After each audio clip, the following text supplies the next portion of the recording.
Sud Radio Berkov dans tous ses états. Le face-à-face.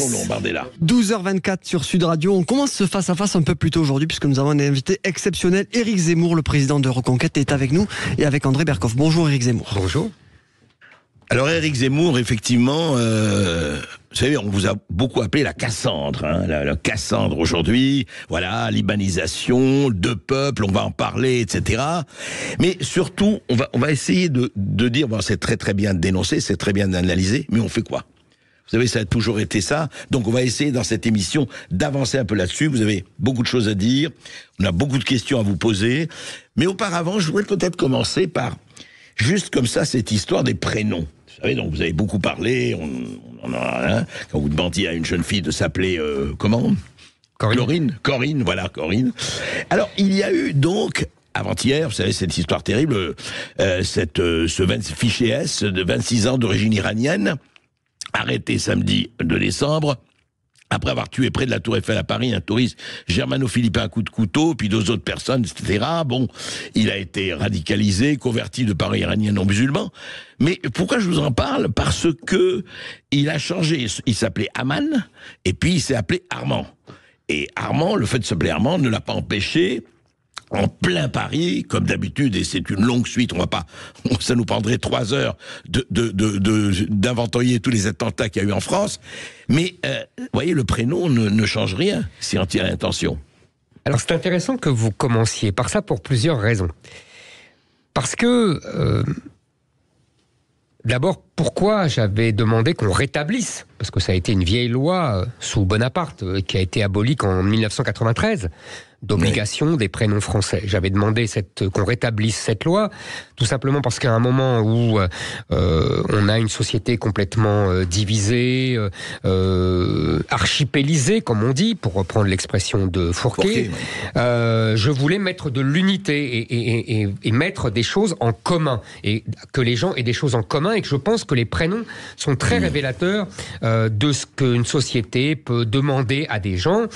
Je pensais aussi que c'était un geste vers la société d'accueil. Et d'ailleurs, et vous me parlez de ce djihadiste qui a frappé samedi soir, c'était exactement le sens de ce qu'avaient voulu ses parents. Parce que je me suis bien renseigné, j'ai bien lu les informations sur ce qui s'était passé. Ses parents, à ce jeune homme, étaient iraniens, donc avaient fui l'Iran des mollahs, donc l'Iran sous la coupe de l'islam, et il voulait se détacher de l'islam, s'éloigner de l'islam et ne plus subir cette pression. Les parents.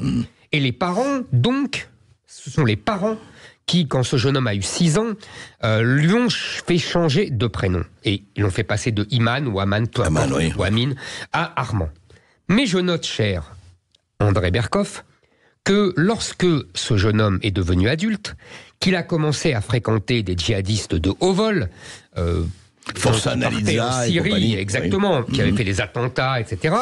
Là, il est revenu à son prénom d'origine, musulman donc, coranique, et il insistait, d'après les informations que j'ai eues, auprès de sa famille, même de façon violente, pour qu'on l'appelât de son prénom coranique. Donc vous voyez, cette histoire des prénoms se retourne. Et un dernier point là-dessus, et on parlera d'autre chose, je note avec amusement que alors que les médias et Gérald Darmanin ont caché pendant une semaine les prénoms des agresseurs du petit Thomas, parce qu'ils étaient tous des prénoms coraniques, là, les médias et Gérald Darmanin se sont précipités pour donner le prénom d'Armand, et avec ce mot magnifique, si j'ose dire, du ministre de l'Intérieur qui a dit « c'est un Français né en France ».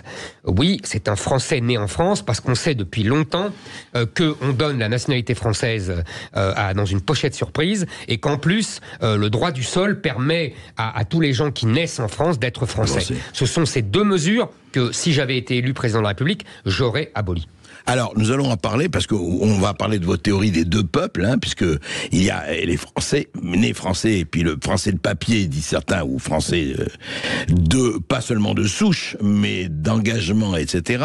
On va en parler, mais alors ce matin, nous recevions ici, à Sud Radio, Jordan Bardella, et on lui a posé la question de la guerre des civilisations, qui est votre thèse, vos hypothèses. Et voici en cours ce que Jordan Bardella a répondu. Je rappelle que Jordan Bardella, pour ceux qui ne le sauraient pas, est le candidat, évidemment, du Rassemblement National aux Européennes, notamment, et secrétaire général du Rassemblement National. Président, oui, pas président, exact.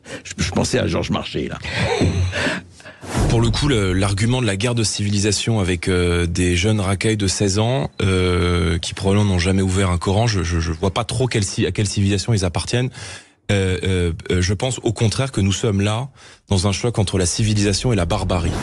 Alors justement, avant que vous répondiez à Éric Zemmour, il est très probable, et encore une fois, je ne prends pas parti pour ce que dit Bardella ou pas, que beaucoup de jeunes, en tout cas, pas tous, n'ont pas lu le Coran. Je veux dire, ce n'est pas ça qui fait leur engagement.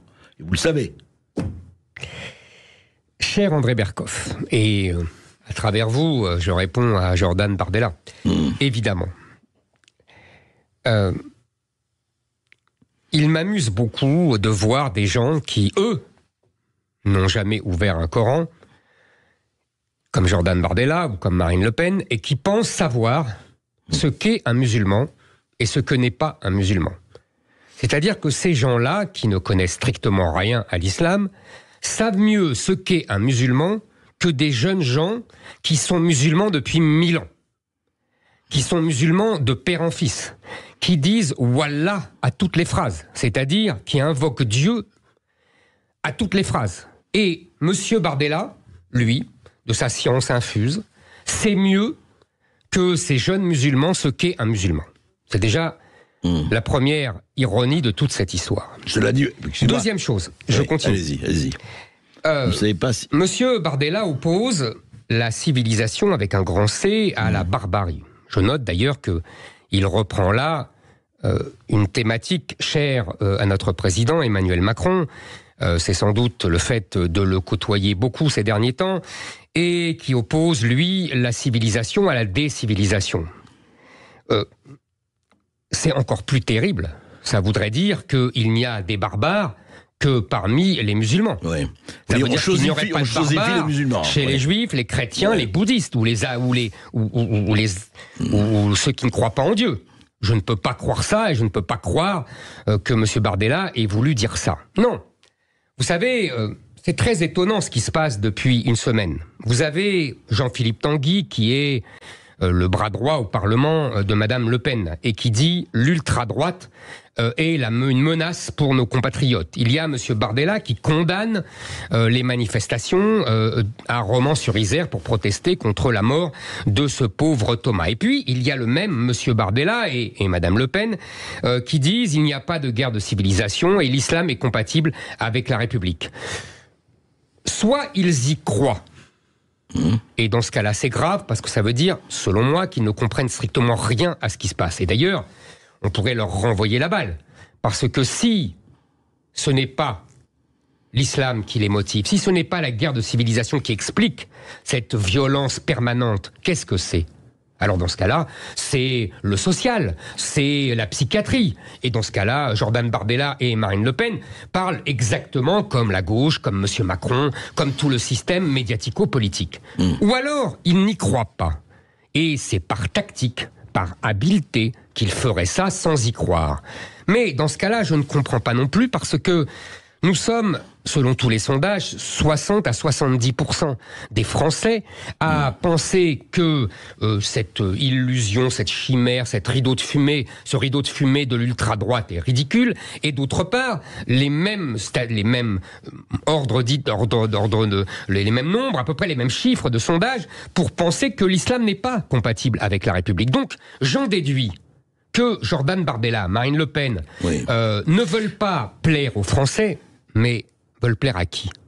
veulent plaire aux médias. Parce que ce sont les médias qui disent exactement ce que Jordan Bardella répète et ce que Marine Le Pen répète avec lui. Attendez, alors, non, éclaircissons Éric Zemmour, parce que vous pouvez pas dire quand même, enfin vous pouvez dire tout ce que vous voulez, mais est-ce que franchement vous savez très très très bien qu'il y a des gens, des musulmans, il y a beaucoup de musulmans qui sont compatibles parce qu'ils le pensent et ils le sentent avec la République.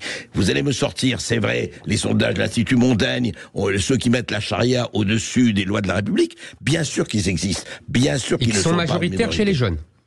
Il faut le dire. Ils sont ultra majoritaires chez les jeunes. C'est un chiffre qui monte, qui était de 50%, qui est maintenant à 75%.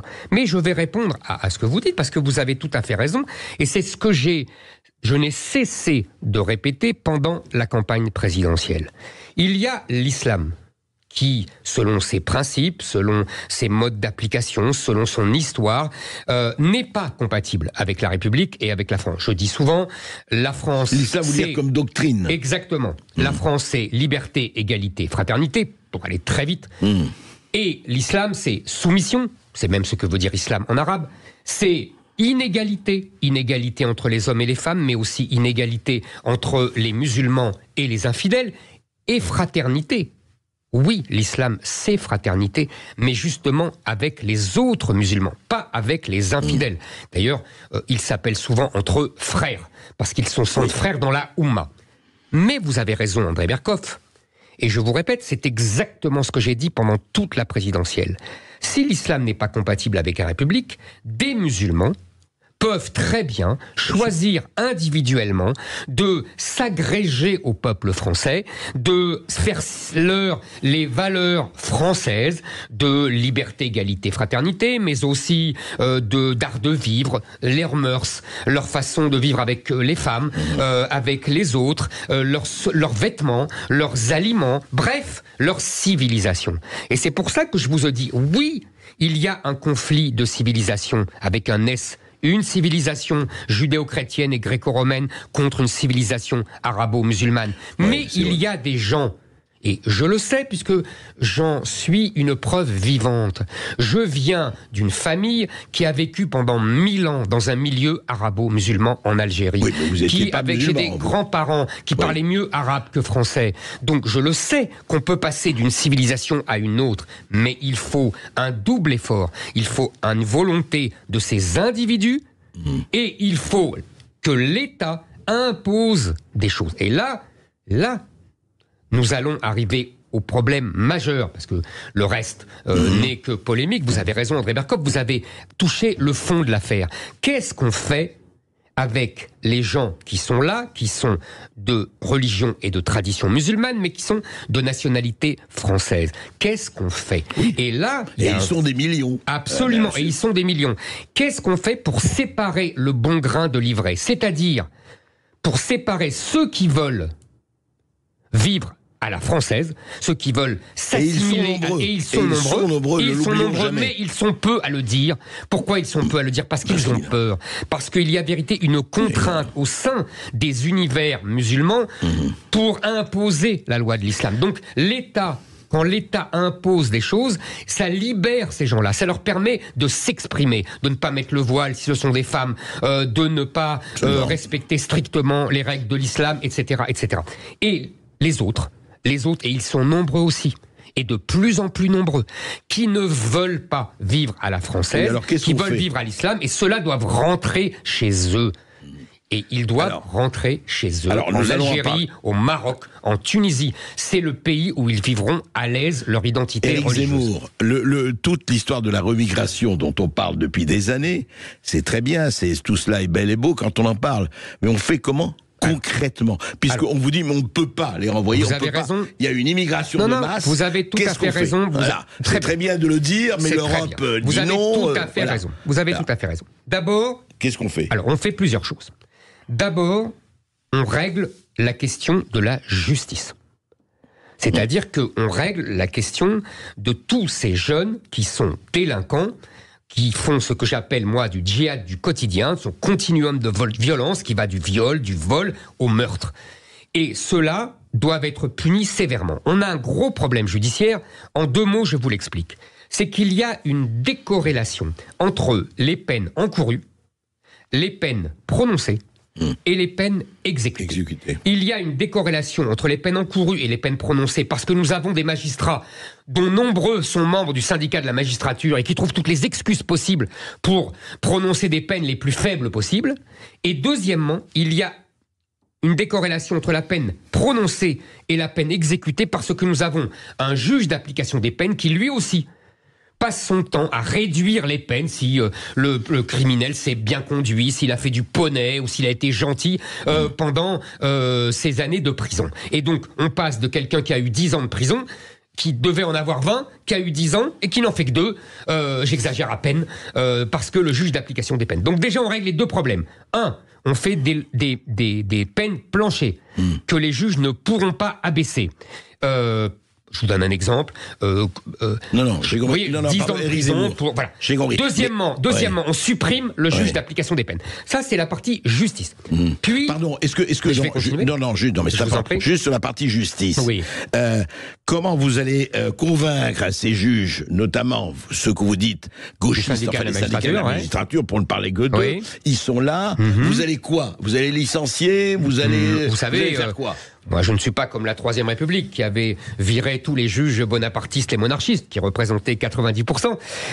Non, je suis plus respectueux de l'indépendance et des juges. Mais les juges sont forcés d'appliquer la loi. Et si la loi prévoit des peines planchées, ils seront obligés d'appliquer ces peines. Donc maintenant, je continue.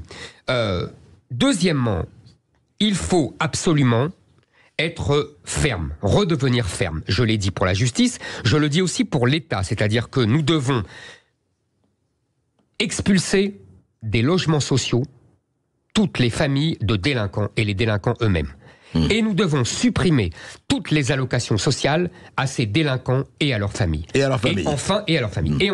Et enfin, il nous faut absolument redevenir ferme aussi avec tout le monde, c'est-à-dire expulser ces délinquants, ces criminels, ces fichiers S, quand ils sont étrangers, 25% des prisons françaises sont des étrangers, mais aussi quand ils sont binationaux. Parce que, je le rappelle, la plupart des jeunes gens aujourd'hui maghrébins, qu'ils soient algériens, tunisiens et marocains, sont de double nationalité. Ils ont gardé la nationalité de leurs parents et ils ont la nationalité française. Donc vous dites déchéance de nationalité. Absolument. Déchéance systématique de la nationalité française. S'il y a délinquance. S'il y a délinquance, exactement. Si vous voulez, c'est très important. Et donc, nous expulserons tous ces gens. Alors maintenant, vous allez me dire...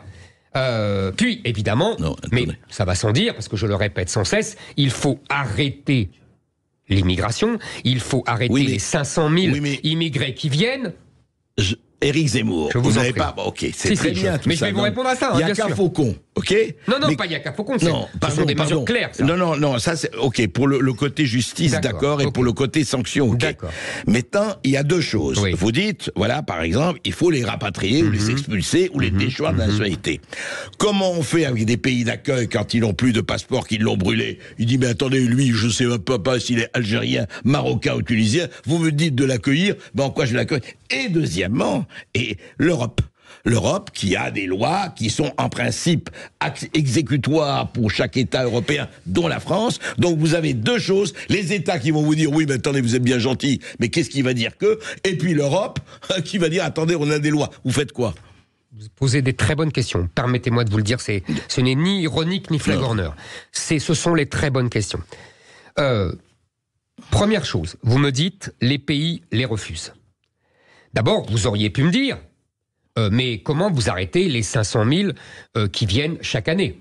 Je vous aurais... oui, parce qu'il y a aussi d'abord ça. Bien sûr. Et vous aurais répondu que, vous savez, les trois grands pôles d'entrée, c'est le regroupement familial et l'immigration familiale au sens large, c'est-à-dire tous ces jeunes maghrébins qui vont chercher des filles au bled, souvent très jeunes, dans des mariages arrangés. Ça, c'est une première chose. C'est 100 000 par an. Vous avez les étudiants, c'est 100 000 par an. Et vous avez les droits d'asile, c'est 150 000 par an. Et vous avez à peu près 40% qui sont acceptés. Et de toute façon, les 60% autres ne sont jamais expulsés. Donc ça vous fait 150 000. On sait l'OQTF, on va pas revenir là-dessus. Le fameux OQTF, que tout le monde connaît désormais. Donc ceux-là, Ce sont des tampons administratifs. Ce sont des fonctionnaires qui tamponnent et qui disent oui, en fonction des lois, de la jurisprudence, vous avez le droit de rejoindre votre femme, etc. Vous avez le droit de venir étudiant. Vous présentez votre droit d'asile. Tout cela, j'arrête. Moi, État français, je dis non, nous arrêtons. Et on va venir à la jurisprudence française et européenne. Oui. Maintenant, vous me dites comment on les expulse. C'est le deuxième versant de la question. Vous avez tout à fait raison. Je considère que nous avons des moyens de pression colossaux. Nous pouvons arrêter l'aide au développement. Nous pouvons bloquer. Qui est très important. Absolument. Sait, oui. Nous pouvons bloquer les virements des étrangers ici à leur famille là-bas, par la Western Union. Nous les bloquerons. Vous savez que ce sont des sommes colossales, que c'est sans doute dans la plupart de ces pays le premier poste de la balance des paiements. Ouais. Troisièmement, on les touche au portefeuille. Exactement. Troisièmement, ces gens-là veulent venir en France en tourisme. Beaucoup d'entre eux veulent venir en France en tourisme. En particulier, la bourgeoisie de ces pays. Nous bloquerons les visas tant que leur gouvernement ne reprendra pas leurs délinquants et leurs clandestins. Je rappelle que même Emmanuel Macron l'a fait pendant 6 mois. Vous avez vu que personne n'était content. Malheureusement, Emmanuel Macron a cédé. Moi, je ne céderai pas. Quatrièmement, on peut monter en gradation. Les dignitaires de ces régimes ont des appartements, ont des propriétés en France. S'ils ne veulent pas reprendre leurs clandestins et leurs délinquants, nous les saisirons. Nous avons bien saisi les biens des oligarques russes. Enfin, et puis les biens africains. Je rappelle que ces gens-là, par ailleurs, veulent, en tout cas pour leurs dirigeants, se faire soigner en France, en particulier à l'hôpital américain de Neuilly. Je peux vous dire que moi, il n'y aura plus d'hôpital américain à Neuilly tant qu'il n'y aura pas de reprise des OQTF. Ça, je pense que c'est fondamental. Nous avons les moyens de faire pression sur ces gens. Il faut cesser cette complaisance et cette soumission. Et nous devrons d'ailleurs, par ailleurs, supprimer, puisque maintenant tout le monde en parle, ce fameux accord international de 1968 avec l'Algérie, qui exclut les Algériens de toute considération et qui favorise leur entrée en France. Alors, si Éric Zemmour... Si un jour le président Zemmour, on va en parler, parce que maintenant on va parler de l'Europe, parce que tout ce que vous dites, très bien, et là nous allons avoir Ursula von der Leyen ou son successeur, ou la Commission européenne qui vont dire « Ah, attention, objection, monsieur Zemmour, objection ». On en parle tout de suite après cette petite pause. Ici Sud Radio. Les Français parlent au français. Je n'aime pas la blanquette de veau. Je n'aime pas la blanquette de veau. Sud Radio Berkov dans tous ses états. Et nous sommes toujours avec Éric Zemmour, président de Reconquête. Et nous sommes en train de parler de l'état des lieux, de l'état de la France. Et puis surtout, on est en train de parler qu'est-ce qu'on peut faire par rapport aux délinquants, par rapport à la migration massive, etc., etc., puisque ça, presque, en tout cas, toute une partie de la population le lit. Mais en fait, Éric Zemmour, vous avez parlé de ce qu'on peut faire au niveau de l'État. Simplement, à un moment donné, vous allez avoir un autre mur qui est l'Europe. La Cour européenne des droits de l'homme, la Cour de justice européenne, Bruxelles. Bruxelles qui dira, attendez, qu'est-ce qui se passe? Nous, on a dit que les migrants, Schengen, vous pouvez parler partout. Et vous, les Français, vous faites quoi? Vous allez me faire votre Orban maintenant? Qu'est-ce qui se passe? Alors, qu'est-ce qu'on fait vis-à-vis de l'Europe? Vous avez tout à fait raison, André Berkov, c'est une question fondamentale. Une question fondamentale qu'il faut prendre par petits morceaux. C'est-à-dire que nous devons bien comprendre que nous avons un double problème avec l'Europe. Un, nous avons la Commission de Bruxelles et nous avons les juridictions. Le problème le plus important, ce sont les juridictions, ce sont les juges. Les juges dans les cours, européens, c'est ça, les cours européennes. Oui. Alors, attention, pas de confusion. La Cour de justice de l'Union européenne est une institution bruxelloise, enfin, pas à Bruxelles, mais c'est une institution européenne. En revanche, la Cour européenne des droits de l'homme n'est pas une institution européenne. Donc, on peut sortir de la Cour européenne des droits de l'homme sans sortir des institutions de l'Union européenne. Il faut bien comprendre ce distinguo. Vous êtes sûr de ça? Ah, je suis archi sûr de ça. Vous voulez dire que ce n'est pas un crime de l'Est-Europe ou de l'Est-Commission européenne si vous sortez de la CEDH? Je vais vous dire tout simplement, le général de Gaulle, nous étions dans le marché commun à l'époque, ce qu'on appelait le marché commun, le général de Gaulle a toujours refusé de ratifier la Convention européenne des droits de l'homme, car justement, il ne voulait pas se soumettre à ces juges de la Cour européenne des droits de l'homme. Ce n'est qu'après, sous Mitterrand et sous même le président Poher par intérim, que cela a été fait. Oui, donc on peut très bien en sortir, si jamais la Cour européenne insiste et nous empêche de déterminer notre politique. D'accord. Ça ne me fait absolument pas peur. Deuxièmement, donc nous avons un problème de juges. Mais attention, de juges européens, mais aussi de juges français. C'est-à-dire que nous avons des juges qui ont abandonné complètement, même pour les nôtres, que ce soit le Conseil constitutionnel, le Conseil d'État ou la Cour de cassation pour ce qu'elle a à voir avec le droit de l'immigration, nous avons des juges qui ont abandonné le sens de l'État pour défendre uniquement les droits des individus. D'où qu'ils viennent et où qu'ils soient. Nous devons rétablir les droits de l'État. Et nous devons rétablir, si vous voulez, le principe de la souveraineté nationale et du Parlement sur les principes juridictionnels. Et pour cela, il y a une chose très simple à faire. Vous savez, il y a le fameux article 55 de la Constitution qui prévoit que les traités internationaux s'imposent aux lois et qui permet aux juges de faire valoir un traité ou une jurisprudence des juges européens pour contredire une loi.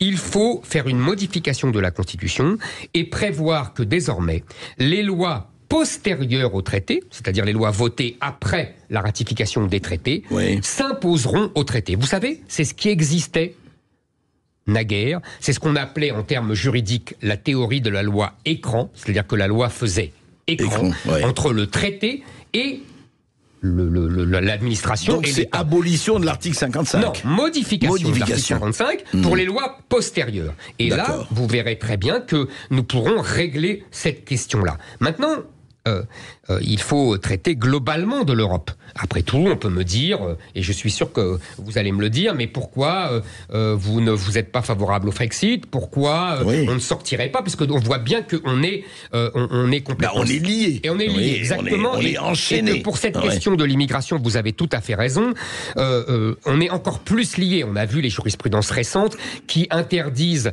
de renvoyer un clandestin et on a vu l'attitude de la Commission de Bruxelles avec ce pauvre monsieur Leguéry, un Français qui dirigeait Frontex, l'agence de contrôle des frontières européennes, à qui elle a interdit de refouler les clandestins, donc qui est devenu une espèce d'ONG pour surveiller les droits des clandestins. Et c'est scandaleux. Donc là, nous avons... Oui, ça s'est aggravé. Vous voyez, les chaînes se sont alourdies. Absolument. Donc vous voyez, j'essaie d'être plus honnête avec vous. Alors, je vous dis... Pourquoi, alors que je suis depuis 30 ans un souverainiste convaincu et reconnu, pourquoi je défends la souveraineté nationale depuis 30 ans, depuis Maastricht, pourquoi je me suis résolu à renoncer au Frexit? Pour plusieurs raisons. La première, c'est que je pense que les Français sont contre. C'est fondamental. Les Français, majoritairement, sont contre. Et pourquoi ils sont contre? Pour des bonnes raisons. Ça, c'est peut-être les sondages qui le disent. Non, mais les sondages sont intéressants. Et en tout cas, on voit bien qu'ils sont contre. Mais ils ont des bonnes raisons et moi, je suis d'accord avec eux. Alors, dites-moi la première, c'est qu'ils ont vu le Brexit. Ils ont vu que le Brexit avait occupé la vie politique anglaise pendant 10 ans, qu'elle avait omnubilé, qu'elle avait obsédé la vie politique anglaise. Est-ce que ça marche si mal en Angleterre? Attendez.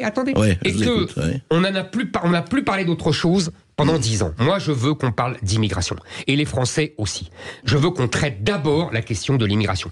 Par ailleurs, vous aurez remarqué que, alors que les Anglais avaient voté pour le Brexit, la première raison des Anglais, c'était d'arrêter l'immigration. Ils ont pris une immigration encore plus grande et encore plus massive. Et vous voyez que quand le gouvernement anglais veut renvoyer les clandestins du droit d'asile en Rwanda, la cour anglaise, cher André Berkoff, anglaise, a interdit cela en fonction d'une jurisprudence de la Cour européenne des droits de l'homme. Vous voyez, il ne suffit pas de sortir de l'Union européenne. Donc vous voyez que le problème est beaucoup plus complexe et qu'il doit être réglé autrement. La deuxième raison, et les Français ont raison, c'est que la sortie de l'Union européenne nous poserait un énorme problème économique. Si on sort de l'Union européenne, les Anglais n'étaient pas dans l'euro, nous on est dans l'euro, ça voudrait dire qu'on sort de l'euro. Et ça voudrait dire deux choses. Si vous voulez, n'oubliez pas qu'on a on une va dette... en parler, on va en parler. On va en parler maintenant. Allez-y. On a une dette énorme, 3 000 milliards d'euros. On sait, oui. Et on a une désindustrialisation massive depuis 20 ans. Avec ça, ça veut dire que si on sort de l'euro, on va avoir une dévaluation énorme, on va avoir une hausse des prix énorme, on va avoir un déficit encore plus grand de la balance commerciale et de la balance des paiements, et donc une crise du franc, une attaque sur le franc, des taux d'intérêt qui vont encore augmenter pour payer notre dette, et donc un appauvrissement majeur. Par ailleurs, et sur un point plus positif, je pense que nous avons si vous voulez, un vrai enjeu européen. Moi, je peux me disputer, me quereller avec les Allemands, avec les Anglais, avec les Italiens. Mais en revanche, je veux que Berlin reste Berlin, que Londres reste Londres, que Rome reste Rome. En vérité, nous avons un enjeu commun. Nous refusons tous que l'Europe devienne islamisée, que l'Europe devienne une civilisation islamique. Et donc nous pouvons, nous pouvons prendre des politiques en commun. Nous pouvons par exemple faire un blocus naval ensemble. Et par ailleurs, face à la Commission de Bruxelles, et je finis, cher André Berkoff, face à la Commission de Bruxelles, dire clairement sur l'immigration, et d'ailleurs sur l'industrie aussi, mais sur l'immigration, nous reprenons notre souveraineté. Et je remarque, cher André Berkoff, que de plus en plus de pays européens, vous avez cité Orban, le Hongrois, qui a donné l'exemple, mais il n'est plus seul. Les Suédois, les Danois, même les Allemands désormais veulent reprendre en main leur politique migratoire. Là aussi, nous sommes les derniers à ne pas le faire. Alors nous sommes ça va être beaucoup plus compliqué que ça, mais on va en parler, on a un peu de temps, parce que c'est très passionnant, et c'est pour moi l'enjeu majeur. Je ne suis pas sûr du tout qu'ils vous rejoignent tous sur cette préoccupation, et je vais essayer de vous... Et je voudrais qu'on parle là-dessus, qu'on éclaircisse. Ici Sud Radio. Les Français parlent au français. Les carottes sont cuites. Les carottes sont cuites. Sud Radio Berkoff dans tous ses états. Et oui, je ne sais pas si les carottes sont cuites, mais en tout cas, il y a un certain nombre de gens qui s'attachent à l'huile sur le feu. Éric Zemmour, je voudrais qu'on revienne, non pas à l'Europe, là vous avez exposé effectivement, vous dites voilà, l'Europe, il y a quelque chose à faire, il y a des choses effectivement à changer, et on le sait, que ce soit par les juges, l'État, etc., et Dieu sait s'il y en a. Mais moi je voudrais parler de sentiment, effectivement, vous dites oui, les Français sont pour l'Europe, mais quelle Europe? Est-ce que c'est l'Europe de la Commission européenne et d'Ursula von der Leyen, et on sait très très très bien ce qu'il y a eu au moment quand même, aujourd'hui on le sait, avec les SMS, avec le PDG de Pfizer, avec cette extraordinaire chape de plomb, notamment sur le Covid, et avec quand même si on en a parlé moins, on dit maintenant on veut l'identité numérique, on veut un passeport européen, on veut une armée européenne. Attention, vous dites ça, mais vous dites nous on veut pas sortir, en même temps ils se préparent beaucoup de choses, ils vous ont pas attendu, ils sont en train de marcher, la machine en marche, sans parler du Qatargate, sans parler des valises pleines de billets trouvés chez un certain nombre de députés européens, donc la corruption. Alors cette Europe-là, vous dites quoi de cette Europe-là? Moi, je vais vous dire, André Berkoff, j'ai mené un combat depuis 30 ans contre cette Europe-là. J'ai mené un combat souverainiste contre cette Europe-là, et je ne le renie pas. Je dis simplement, il faut prendre les réalités comme elles sont. Nous sommes dans l'Europe. J'ai expliqué pourquoi en sortir serait le pire que le mal. Mais ça ne veut pas dire que nous cautionnons et que nous approuvons les pratiques de cette commission de Bruxelles de Madame von der Leyen et tous ceux qui, derrière elle, essayent d'arriver le plus vite possible à une Europe fédérale, avec une sorte des États-Unis d'Europe, le grand rêve fédéraliste. Mario Draghi, il dit il faut un État. Mais absolument, et beaucoup d'autres. Je pense qu'ils se trompent, je pense que nous devons au contraire revenir vers une répartition plus raisonnable et plus rationnelle, qui remettent les souverainetés nationales à l'honneur. Et par ailleurs, je pense que plus nous serons nombreux au Parlement européen dans cette mouvance qu'on peut appeler nationaliste, souverainiste, etc. Patriote ou autre. Oui. Plus nous pourrons encadrer et contraindre la Commission de Bruxelles. Je vous rappelle que le Parlement européen est celui qui ratifie la nomination de la présidente de la Commission. Donc si nous avions une majorité que nous devons appeler de droite, même si on va en reparler, j'imagine, nous pourrions refuser Madame von der Leyen. Par ailleurs, vous avez tout à fait raison, la Commission passe son temps à sortir des traités. Elle n'avait pas de compétences sur la santé. C'est absolument scandaleux. Mais Madame von der Leyen a pu apprendre et prendre des compétences sur la santé parce que les gouvernements français et allemands l'ont complaisamment autorisé. C'est pareil pour le grand emprunt qui maintenant va être financé par les États. Ça, on ne le dit pas assez. Et on n'avait pas à les laisser faire. C'était en dehors des traités. On nous parle toujours du respect des traités, mais la Commission ne respecte pas les traités. Donc parce que le Parlement le laisse faire. Exactement, voilà, et que les gouvernements les laissent faire.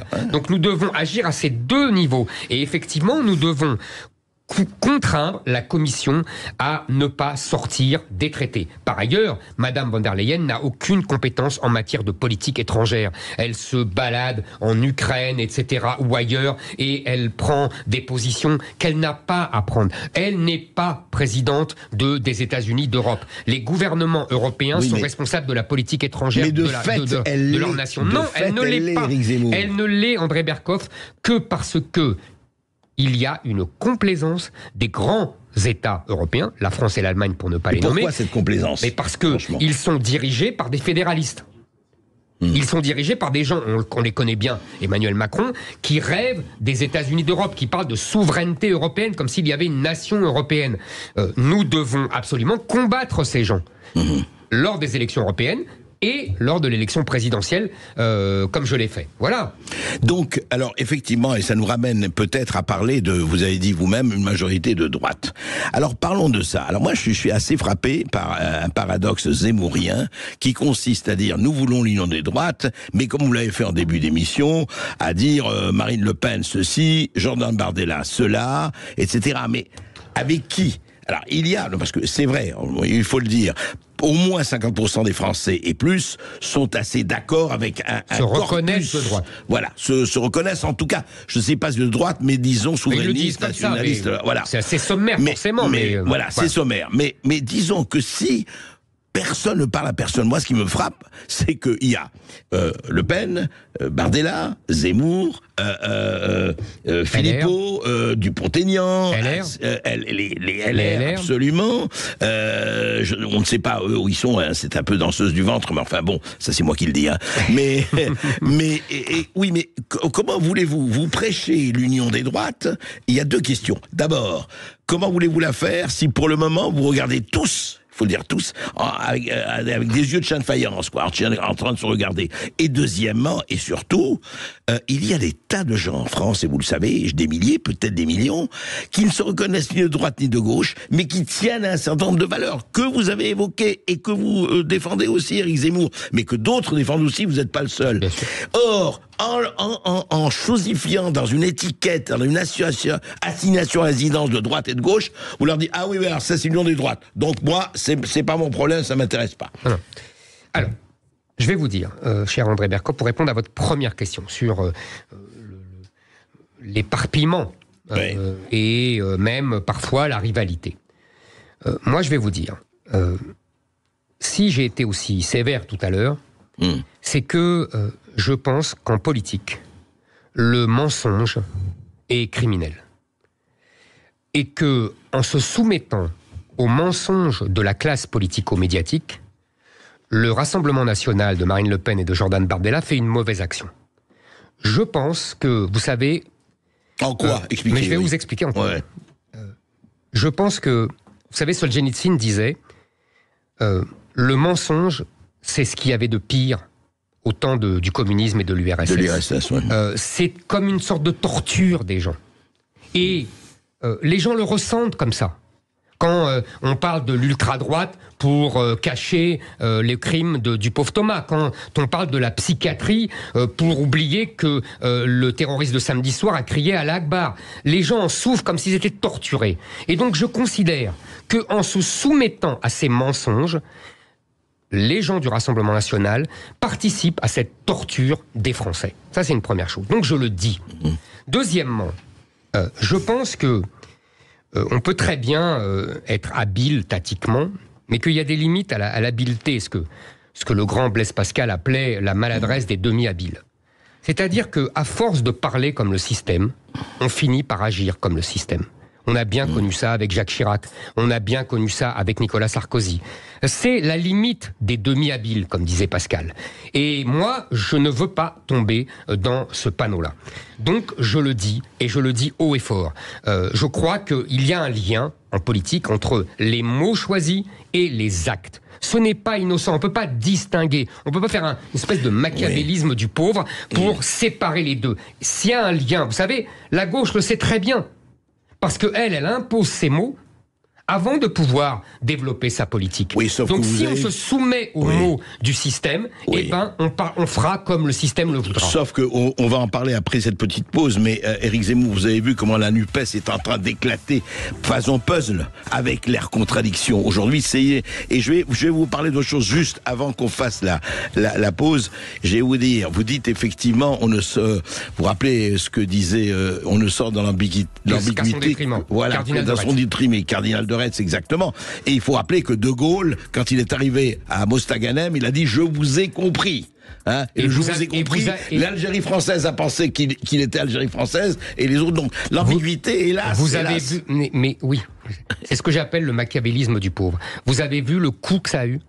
Vous avez vu les massacres de Pieds Noirs, de Harki. Vous avez vu dans quel état on a donné l'indépendance à l'Algérie. Vous avez vu que l'Algérie nous en veut encore et qu'ils nous poursuivent de leur vindicte. Vous avez vu dans quelles conditions les Pieds Noirs ont dû quitter le pays. Vous pensez que c'est pour ça? Ah, mais bien sûr que c'est pour ça. Évidemment que c'est pour cette raison. Évidemment, le machiavélisme a du bon, mais il a un coût énorme. Il a un coût énorme. Et n'est pas le général de Gaulle qui veut. Pardonnez-moi. Certes. On va en parler tout de suite après cette petite pause. Ici Sud Radio. Les Français parlent au français. Je n'aime pas la blanquette de veau. Je n'aime pas la blanquette de veau. Sud Radio Berkov dans tous ses états. Éric Zemmour, alors on parlait effectivement encore une fois, les Français, certes, ils sont de gauche, de droite, du centre ailleurs, mais ils sont surtout français. Et aujourd'hui, comme vous le savez très très bien, et perte de repères, ils ne savent plus où ils habitent, beaucoup, ils se demandent, il y a plus de projets collectifs, de cap, etc. Bon, on en a ça beaucoup parlé, mais justement, vous parlez beaucoup de l'union des droites, et vous dites, voilà, il faut faire l'union des droites. Bon, on a vu le paradoxe qui est pas facile. Alors, je voudrais qu'on revienne là-dessus, mais surtout, je voudrais qu'on revienne sur des tas de gens qui vous écoutent, et beaucoup vous aiment bien, d'autres vous détestent, mais ça fait partie du jeu. Mais, et qui disent, mais attendez, nous on est d'accord avec ça, mais on se sent pas de droite. Et ils sont des millions. Absolument. Qu'est-ce que vous leur dites à eux? Vous avez tout à fait raison, André Berkoff, et il faudrait que je précise cela, et je vous remercie de me poser cette question. D'abord, vous avez raison, les gens sont de droite, de gauche, du centre, d'ailleurs, de nulle part, mais ils sont d'abord français. Et ils sont, en tant que Français, de plus en plus lucides sur la situation. Et ça, je tiens vraiment à les féliciter, car c'était pas facile avec le bourrage de crâne médiatique que nous subissons depuis des années.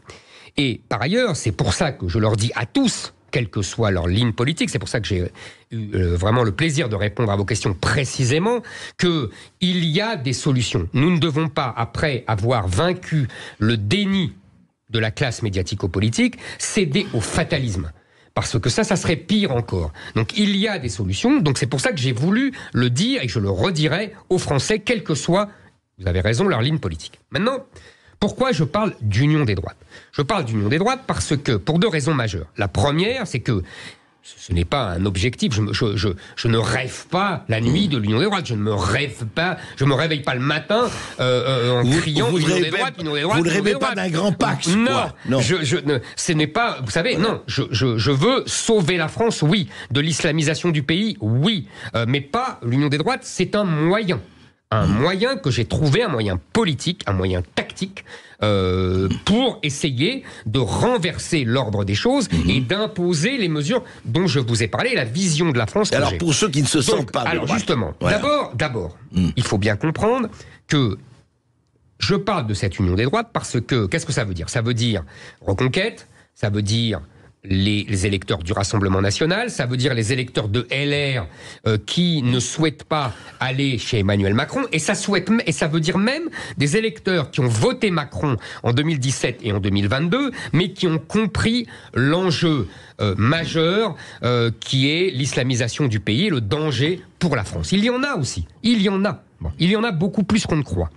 Maintenant, je peux faire une incidence. Comment ? Je peux faire une incidence. Bien sûr, allez-y. Juste, Éric Zemmour, très intéressant. Vous dites le danger majeur, islamisation du pays.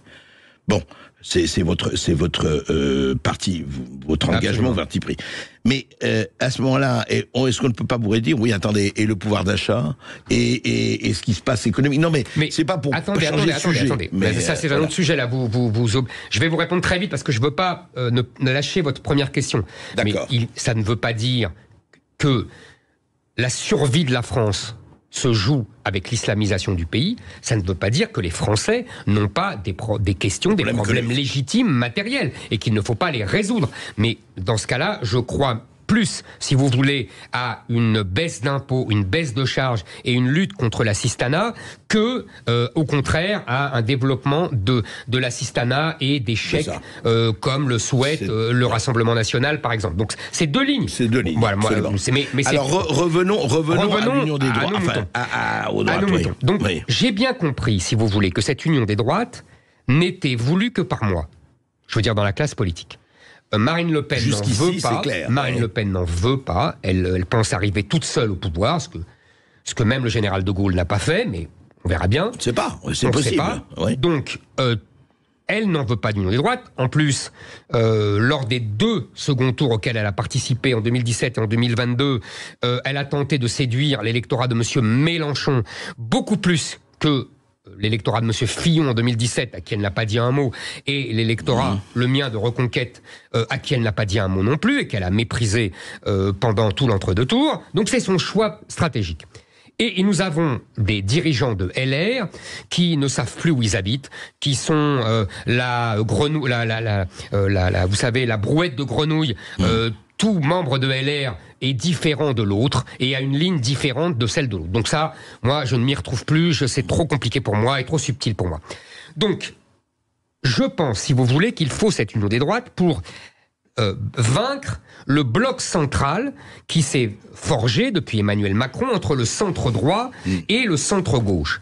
Je pense que nous devons absolument reconstituer un clivage droite-gauche parce que aujourd'hui, et c'est là où je veux en venir, aujourd'hui la gauche a changé. Vous avez raison, André Berkoff, quand vous dites mais les gens comme moi, vous parlez de vous, et d'ailleurs je pourrais parler de moi d'il y a 40 ans, étaient de gauche, et aujourd'hui, ils ne sont pas spécialement de droite. Et ils ne sont pas non plus Mélenchon. Absolument, et ils ne sont pas Mélenchon. Vous avez tout à fait raison. Et c'est là où est le problème.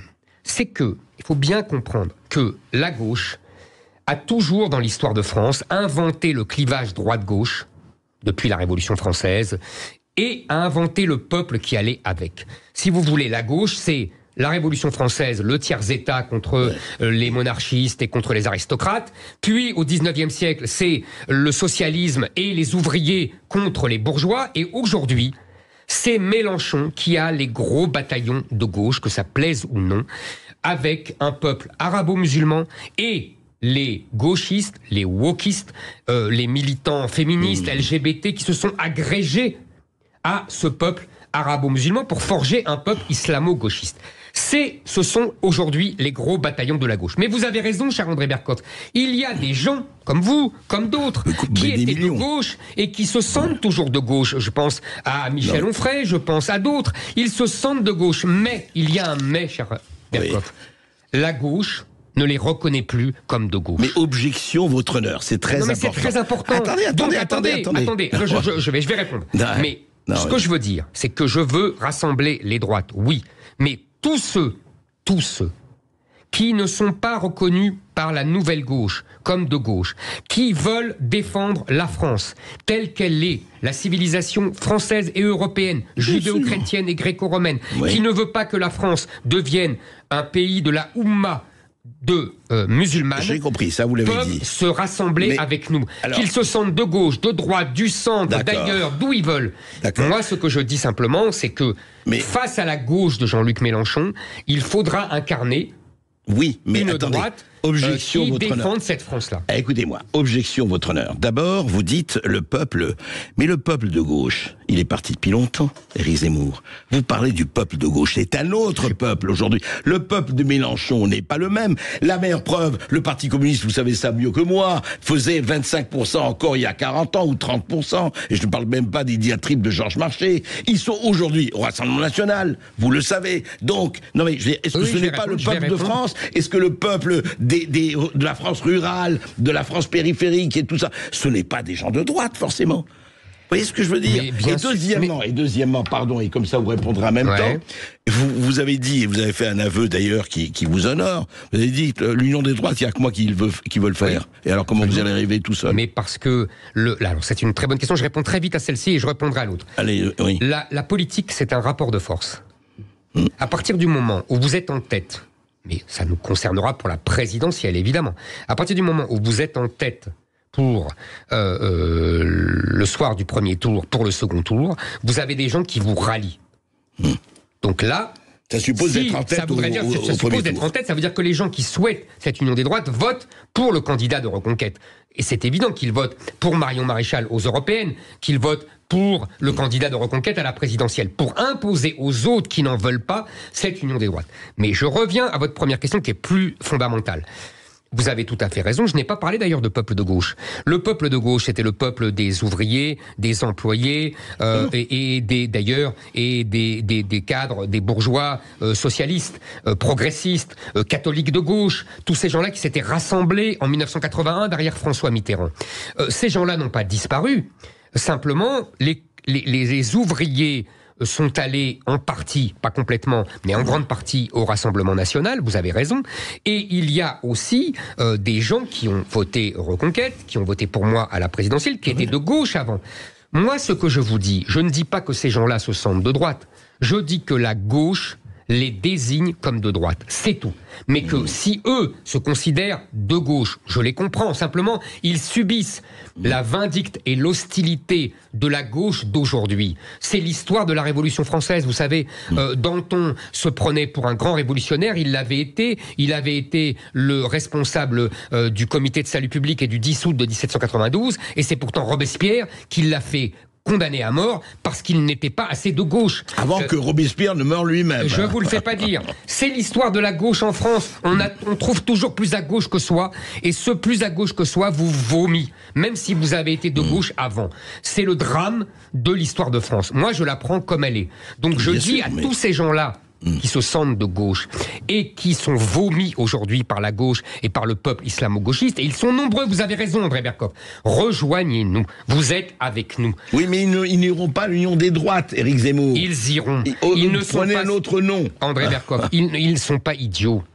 Ils ne sont pas idiots. Ils savent qu'il y a des gens qui veulent l'islamisation du pays et des gens qui n'en veulent pas. Et ben moi je leur dis, rejoignez ces gens-là qui n'en veulent pas. Votez pour Marion Maréchal aux européennes et ensuite, à la présidentielle, votez pour le candidat de Reconquête. C'est ça l'enjeu. L'enjeu, il est au-delà de nos querelles. En vérité, il y a beaucoup de gens qui ont été à gauche et qui ne veulent pas de la France islamisée. Ceux-là ont toute leur place avec moi. Eh bien écoutez, on verra ce que donnera en juin prochain déjà les élections européennes et le reste. Merci Éric Zemmour. Merci à vous.